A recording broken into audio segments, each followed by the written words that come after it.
This week on Myth, some very bad things are about to go down. You'll discover that some horses can't be tamed, that tug of war can be hell, and that nothing is as badass as a costume change. Then, in Gods and Monsters, you'll see why you should never cut down a tree.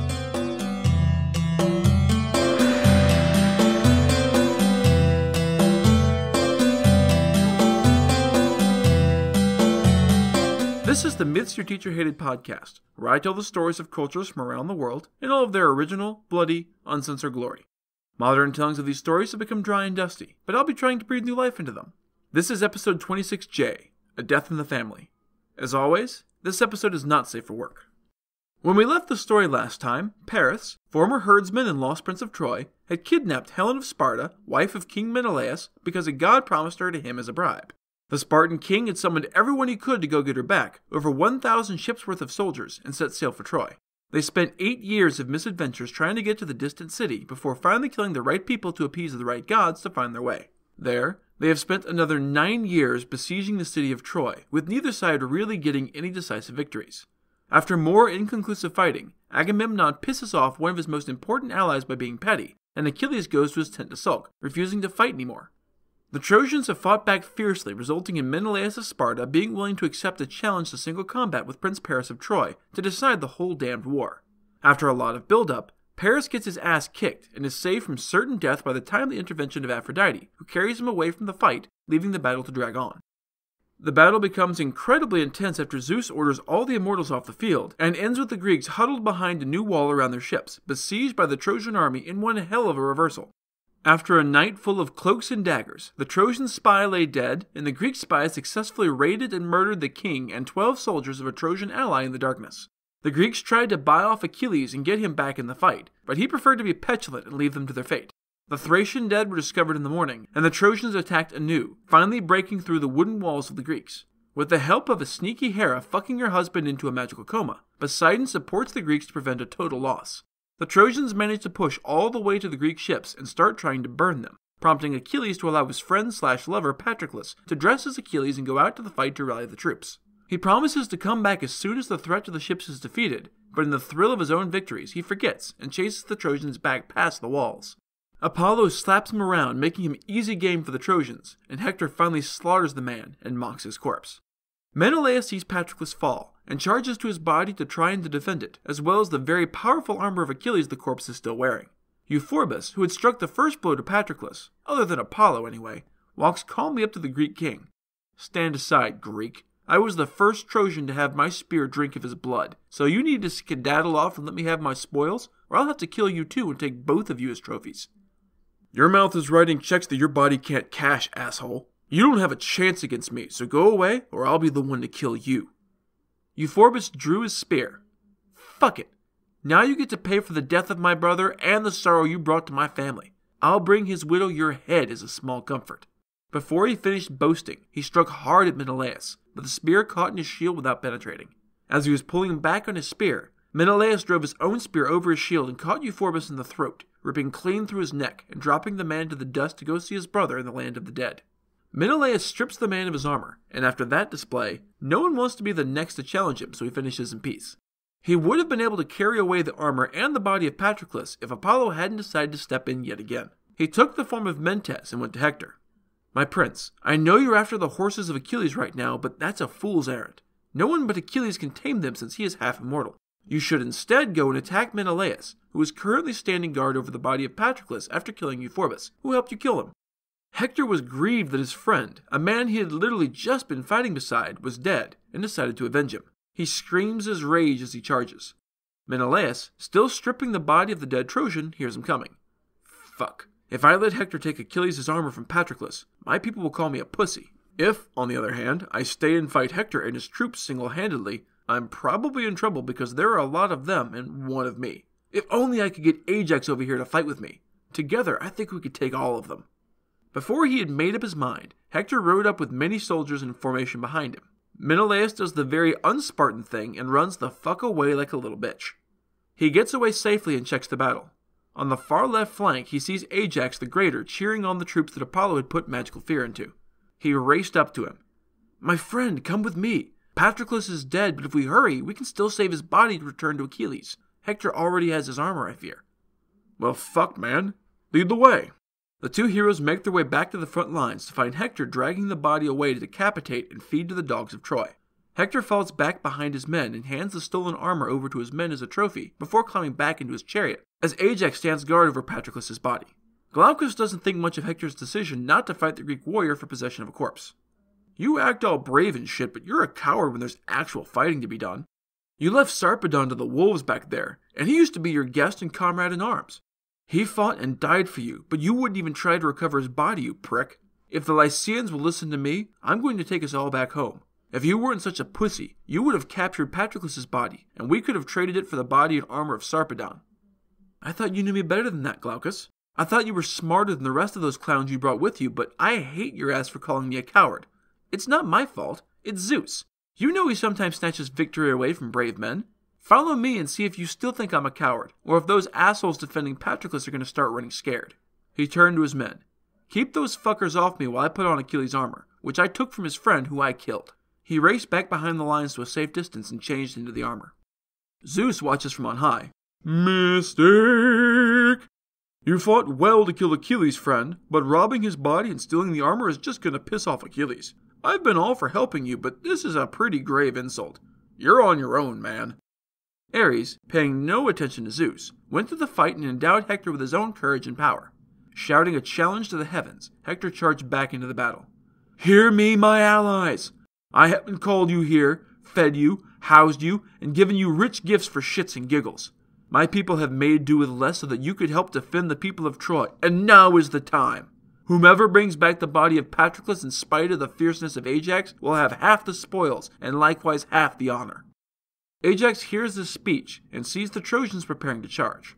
Menelaus, this is probably it for us. I'm not really worried about the body of Patroclus here, who's about to be food for dogs and vultures, so much as I'm worried about our safety.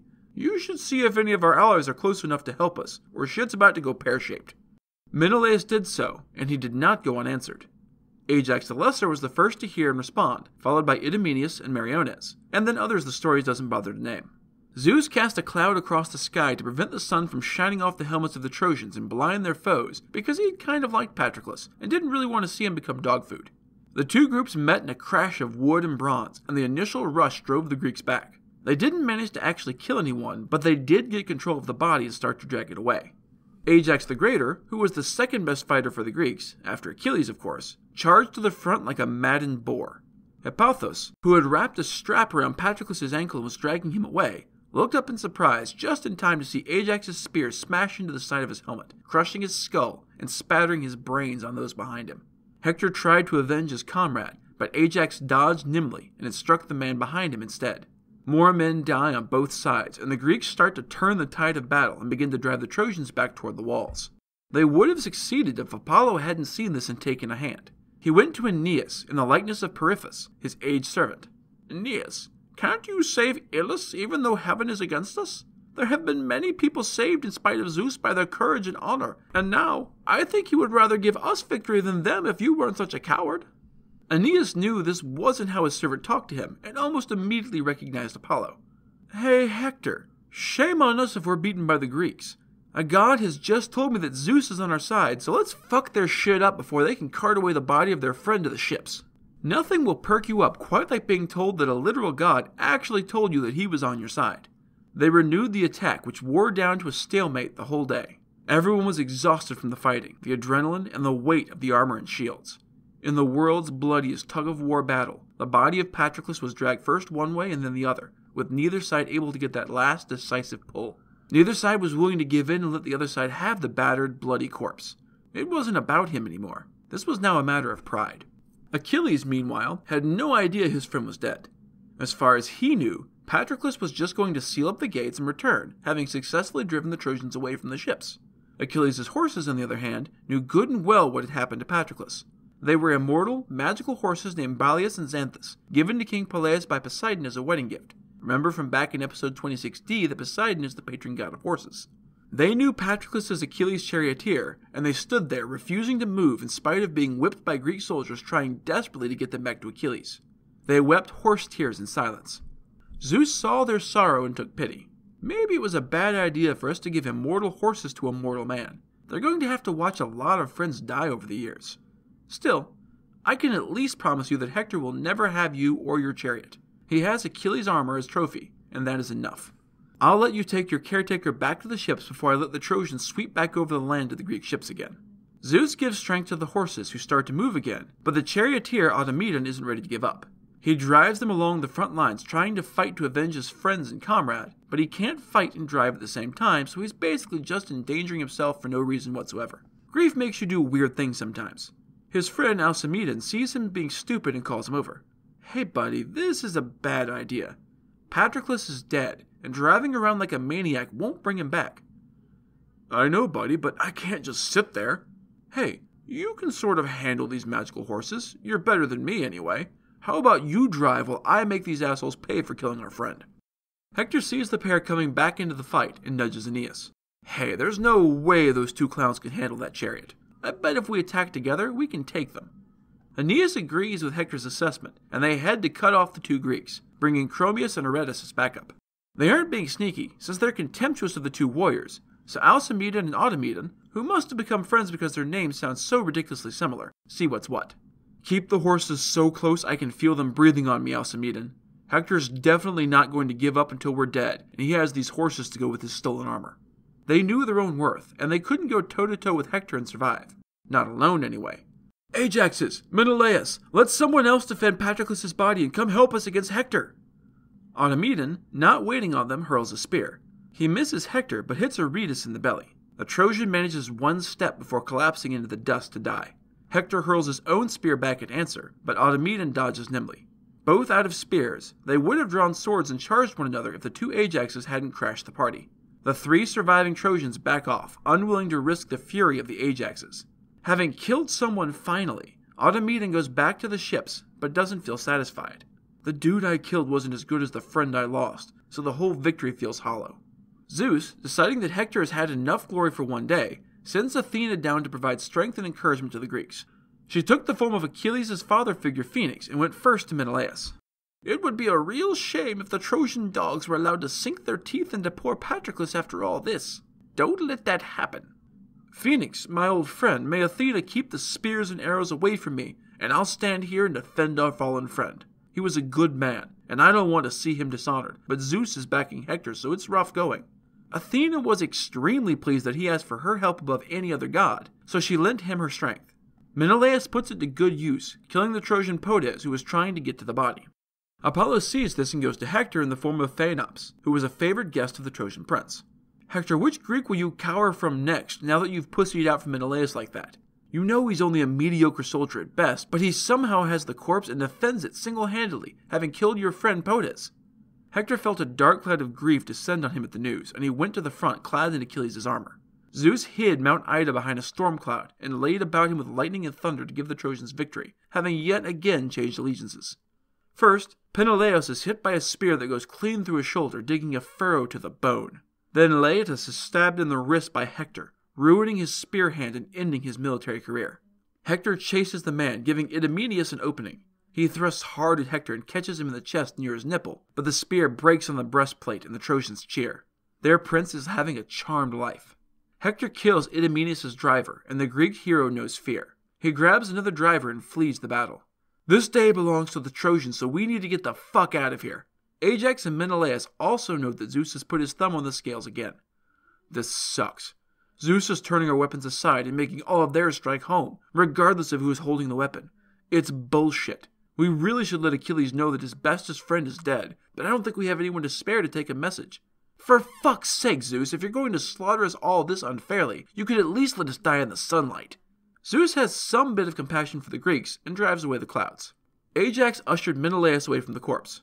I got this. Go find Antilochus to take the message to Achilles. Menelaus, exhausted from the fight, doesn't argue. He runs back behind the lines looking for Antilochus, son of Nestor, who he soon finds on the left flank of the battle. Hey Menelaus, how's things? Bad. Real bad. Patroclus has fallen to the Trojans, and I need someone to tell Achilles. He's not going to be happy about losing his friend, and the fact that Hector looted Achilles' armor from the corpse isn't going to help soothe the wound at all. Antilochus was struck speechless. His eyes filled with tears, but his tongue felt rooted to his mouth. Unable to find the words, he silently turns away and runs for the ships, giving his armor to Laodocus on the way. Menelaus watched the messenger vanish into the crowd, and then turned to go back to Patroclus' body. It still needed to be protected. He still had a job to do. He returned to find Ajax still presiding over the fight. I found Antilochus and sent him with a message. This will probably get Achilles off his emo ass and back to the fight, but it won't do any good.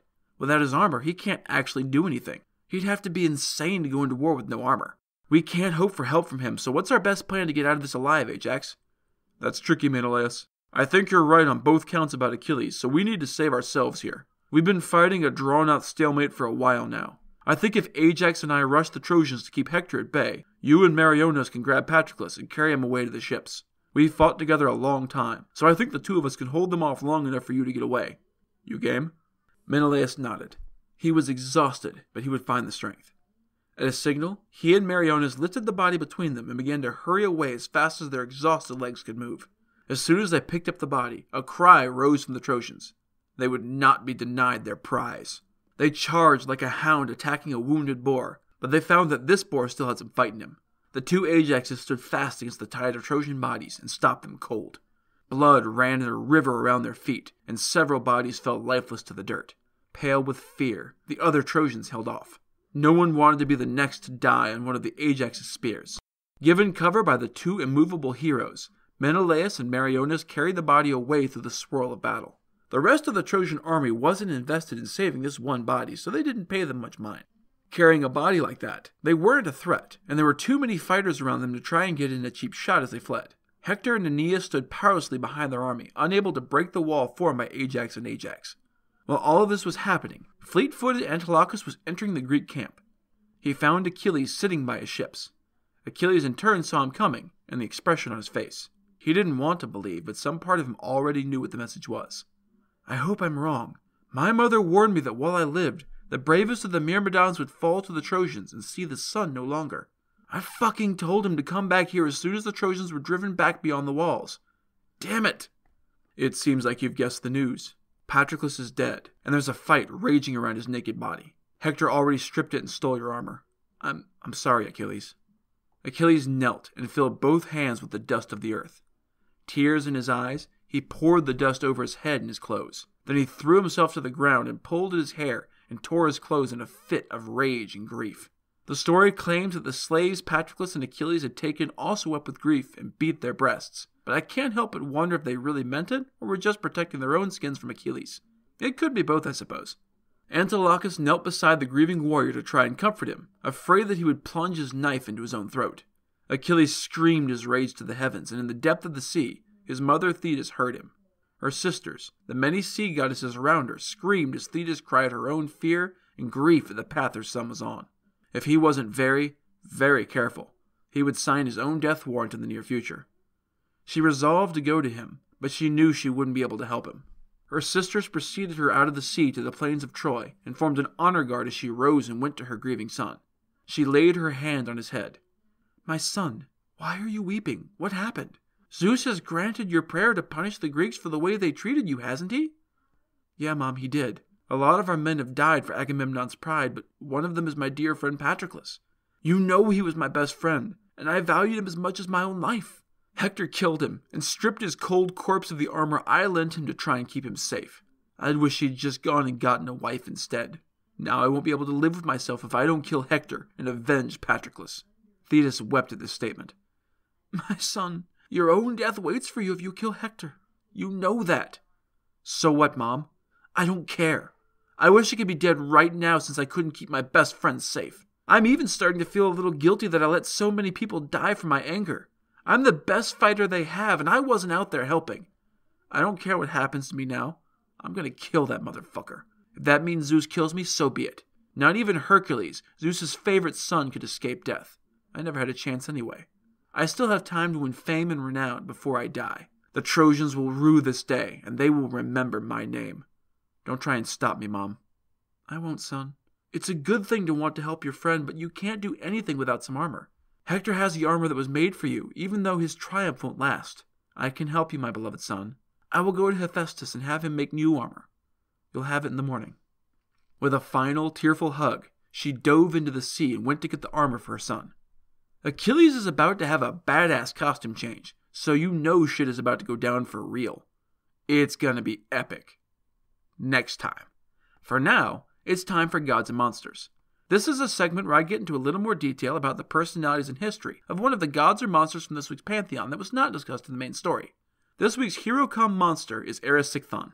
One of the most pervasive themes from Greek mythology is never disrespect the gods. We saw that reinforced back in episode 26G with the myth of Sisyphus. The story of Erysichthon, the king of Thessaly, flows in a similar vein. His name means earth terror, and might refer to his boundless desire for wealth, digging up the earth to find said riches, or it might refer to the crime that eventually made him famous.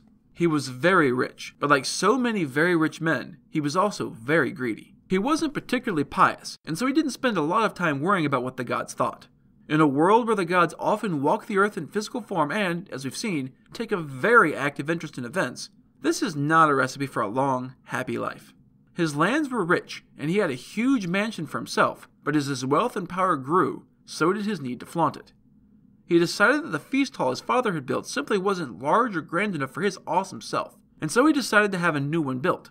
The best spot, to his mind, was on a piece of land currently occupied by a grove of trees considered to be held sacred by Demeter, goddess of agriculture, the harvest, growth and nourishment, and fertility of the earth. In an agrarian society like ancient Greece, pissing off Demeter was a terrible idea. Erysichthon disagreed. That's where he wanted his feast hall, so fuck the goddess. He ordered the trees cut down and removed. Some versions say that he picked the grove over any other location to prove that the gods did not exist and could be safely flouted. Things go well for a bit, with the men willing to cut down the sacred trees for enough money, but then they uncover a massive oak near the center of the grove. The trunk and branches were draped in countless votive wreaths, which were a symbol of every prayer that Demeter had ever granted for this kingdom. Oh shit. Faced with this physical and unexpected symbol of the goddess's existence and the sacredness of the trees, the men refused to cut the oak down. The gods aren't fucking real, you shithead sheeple. Nothing is going to happen if you cut down one goddamn tree. You know what? Hand me the fucking axe, I'll prove it. He took up an axe and cut it down himself, ignoring the faint, possibly imagined screams of anguish coming from the boughs. Once the tree finally collapsed to the ground and began to die, a dryad phased out of the tree, bleeding profusely from a deep wound in her side. Dryads were tree nymphs, usually considered to live in oak trees specifically, dryas signifying oak in Greek, but the term has come to mean all tree spirits now.